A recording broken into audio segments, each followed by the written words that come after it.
लातूर जिल्ह्यात अवैध सावकारांविरुद्ध विशेष मोहीम, नागरिकांनी तक्रारी नोंदविण्याचे आवाहन। लातूर जिल्ह्याअंतर्गत अवैध सावकारी व्यवसाय करणाऱ्या व्यक्ती, मनी लेंडर्स आणि फायनान्स संस्थांविरुद्ध लातूर जिल्हा उपनिबंधक सहकारी संस्था यांच्यामार्फत विशेष मोहीम राबवण्यात येत आहे।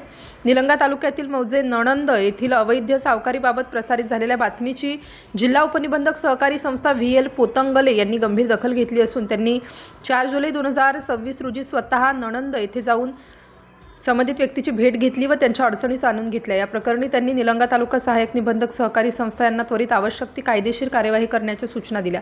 जर कोणतीही परवानाधारक किंवा विनापरवाना सावकार बेकायदेशीररित्या जादा व्याज आकारत असेल, कोरे धनादेश, कोरे स्टॅम्प पेपर, मालमत्तेची किंवा इतर मौल्यवान कागदपत्रे तारण म्हणून बळजबरीने लिहून घेत असेल अथवा धमकी, दमदाटी, शिवीगाळ, मारहाण करून कर्जदाराचा छळ करत असेल तर अशा प्रकरणांची माहिती नागरिकांनी कोणतीही भीती किंवा दबावाला बळी न पडता प्रशासनाला किंवा जवळच्या पोलीस ठाण्यास द्यावी, असे आवाहन जिल्हा उपनिबंधक सहकारी संस्था VL पोतंगले यांनी केले आहे। तक्रारदारांनी आपल्या तक्रारीसोबत कर्ज व्यवहाराशी संबंधित कागदपत्रे, पावत्या, धनादेश, स्टॅम्प पेपर, करारपत्रांच्या प्रती तसेच मोबाईल संदेश, ऑडिओ रेकॉर्डिंग, छायाचित्रे किंवा व्हिडिओ यांसारखे उपलब्ध पुरावे सादर करावेत। प्राप्त झालेल्या सर्व तक्रारींची अत्यंत गोपनीयतेने पडताळणी करून संबंधित कायद्यानुसार योग्य ती कडक कार्यवाही करण्यात येईल आणि कायद्याच्या तरतुदीनुसार तक्रारदाराची ओळखही शक्य त्या मर्यादेत पूर्णपणे गोपनीय ठेवली जाईल।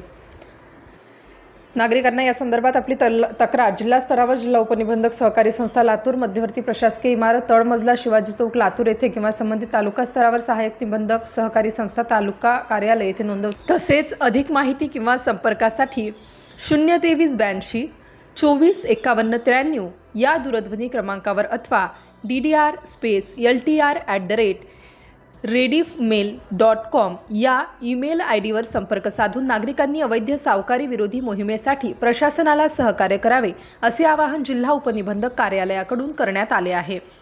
सिटी इंडिया न्यूजसाठी लातूर प्रतिनिधी।